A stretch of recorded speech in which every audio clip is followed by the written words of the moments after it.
Hello, my name is Vivian Williams, a Minnesotan like you, and I want to share some important facts with you today about transportation, and I want you to start thinking about positioning Minnesota for a vibrant future in a very competitive world. It's very surprising when you can arrive in a country like China to the most modern airports, to get on freeways that use tolling mechanisms. The roads are in great shape. Infrastructure is a living system. It needs maintenance, it needs energy to keep it going. If we don't provide any inputs into the system, it'll slowly deteriorate, it'll slowly degrade. The idea is that the vehicle should be moving to transport something. So if it's just sitting in traffic, it's not being productive. So not only is our product being delivered to customers on this highway, we also have about 2,000 employees who work in Owatonna.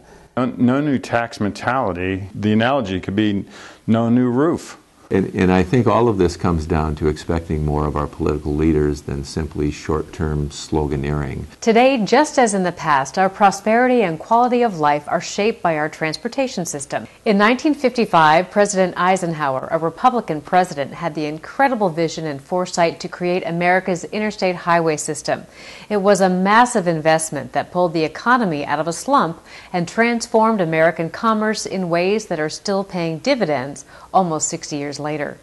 The greatest generation paid for that new system with a 4-cent per gallon user fee at a time when gas was selling for 23 cents a gallon. It wasn't a something-for-nothing proposition. We knew that we had to pay the price for long-term gains.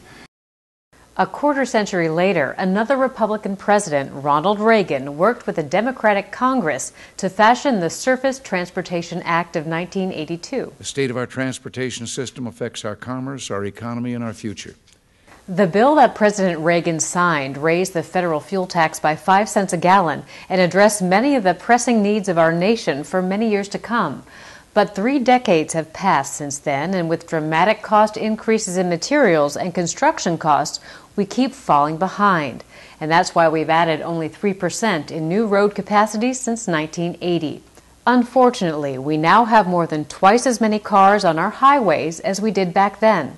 Here in Minnesota, we face a funding shortfall of at least $30 billion over the next 20 years. Each year we fail to act, it costs us about 10% more to complete a given project. I think transportation is the responsibility of government. That's not going to happen in the private sector. And as a society, we should be willing to pay that to get better roads. Our parents did, and they made the infrastructure. We're just wearing it out. Minnesota's population will increase by almost 1 million people over the next 3 decades, and those new residents will generate tens of thousands of new trips every day. In 2010, Twin Cities commuters spent 45 hours, more than a full work week, stuck in traffic congestion. It's time to consider the future. We have a number of exciting road projects on the drawing board that'll help create a vibrant future for Minnesota. We need to finish building in some corridors. People in the Twin Cities area are very familiar with the bottlenecks. We need to finish work on Highway 610, Highway 14, Highway 23, and Highway 212. And of course, all across Minnesota. People are very familiar with highways that need to be repaired. Some of the most futuristic projects are transit improvements that will enable us to better compete with cities like Phoenix, Houston, Denver, and Portland. In the western suburbs, there is great excitement about the Southwest Corridor.